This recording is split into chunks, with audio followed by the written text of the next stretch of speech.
สบายดีน้องๆที่เขามาเบิ่งส่องของบ่หน่อยชาแนลเนาะมื้อนี้บ่หน่อยชาแนลจะมาแชร์ประสบการณ์เกี่ยวกับการร่วมเฉลี่ยแล้วก็จัดอันดับที่เนาะของนักเรียนว่าซั่นซะคลิปนี้เหมาะสมแก่นักศึกษาผู้ที่กำลังจะลงฝึกงานเนาะเพราะว่า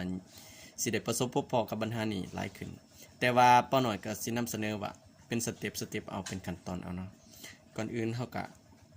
รวมก่อนโอเครวมก่อน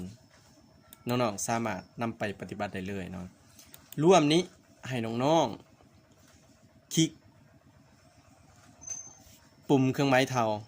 แล้วพิมพ์คำว่าซ้ำซ้ำก็หมายความว่ารวมนั่นเองหรือว่าบวกนั่นซ้ำ SUM โอเคเนาะ SUM คลิก2เทื่อ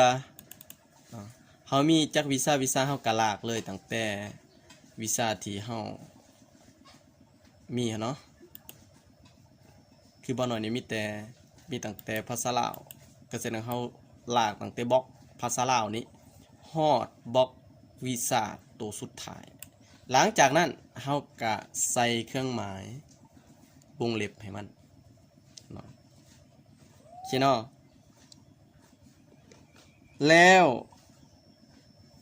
กดปุ่ม Enter โอเคปุ่ม Enter หรือว่า Enter โทษเนาะอาจจะผิดพลาดทางด้านการสื่อสารก็มี Enter นี่แหละจาก Enter นี่แหละเนาะคลิกใส่แล้วมันจะรวมให้เฮาโดยอัตโนมัติเลยเนาะนี่โอเคก็แสดงว่าเฮาได้แล้วรวมนี่เนาะสำหรับบุคคลที่1คือดาวพระจันทร์นี้119หลังจากนั้นเฮามาคลิกบนแจ้มนี่เนาะให้มันเป็นเครื่องหมายบวกแบบนี้แล้วลากไปหอดบุคคลสุดท้ายแล้วมันจะไล่อัตโนมัติให้เฮาได้เลยนี่โอเค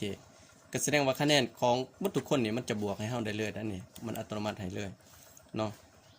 สำหรับคลิปนี้ป้าหน่อยสิสอนแต่ตัวรวมสิไปตามแต่ละสเต็ปเนาะ